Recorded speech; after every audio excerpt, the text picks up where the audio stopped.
Car vous étiez comme des brebis errantes, mais maintenant vous êtes retournés vers le berger, le gardien de vos âmes. 1 Pierre 2, 25.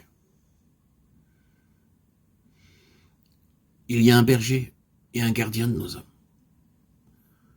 Car c'est le moment où le jugement va commencer par la maison de Dieu. Or, si c'est par nous qu'il commence, quelle sera la fin de ceux qui n'obéissent pas à l'évangile de Dieu?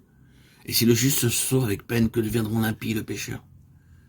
Ainsi que ceux qui souffrent selon la volonté de Dieu remettent leur âme au fidèle Créateur en faisant ce qui est bien. 1 Pierre 4, 17, 19. Puissions-nous vraiment saisir la parole de Dieu? Nous sommes déjà devenus la maison de Dieu et pourtant le jugement commencera par elle. Certains justes seront sauvés avec peine.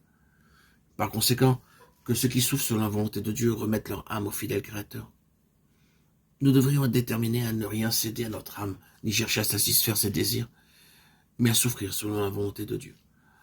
C'est pourquoi, frères, appliquez-vous d'autant plus à affermir votre vocation et votre élection, car en faisant cela, vous ne brancherez jamais. C'est ainsi en effet que l'entrée dans le royaume éternel de notre Seigneur et Sauveur Jésus-Christ vous sera largement accordée. 2 Pierre 1, 10, 11.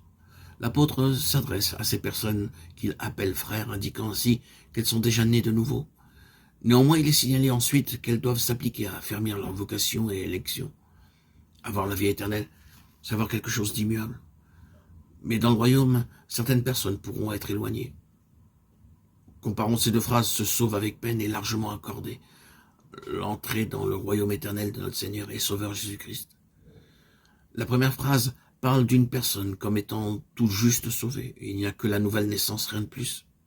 Ce n'est pas différent d'un examen scolaire où le minimum pour être reçu serait 70 et un étudiant après l'examen obtiendrait exactement 70.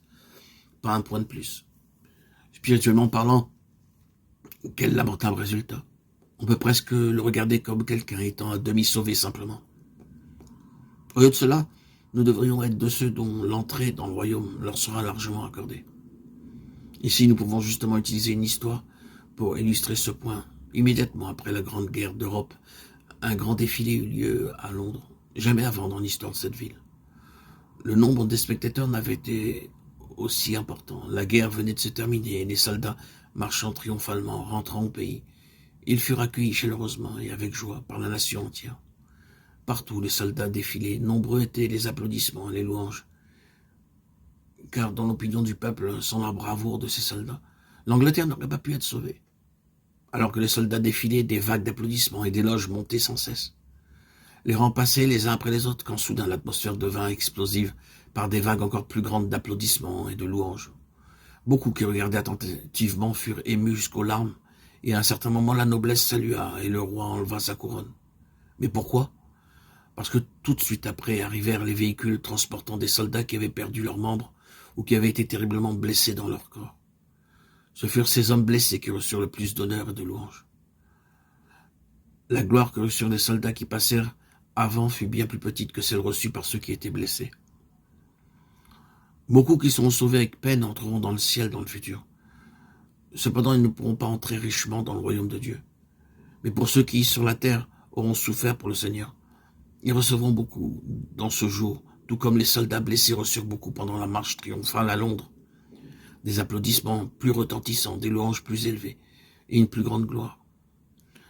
Or que chacun de nous souffre pour Christ et que des couronnes soient placées sur notre tête dans ce jour. Mais pour que cela arrive, nos âmes doivent être sauvées. Soyons plus pauvres, plus blessés, souffrons plus et renonçons à tout pour l'amour du Seigneur. Que Dieu nous bénisse.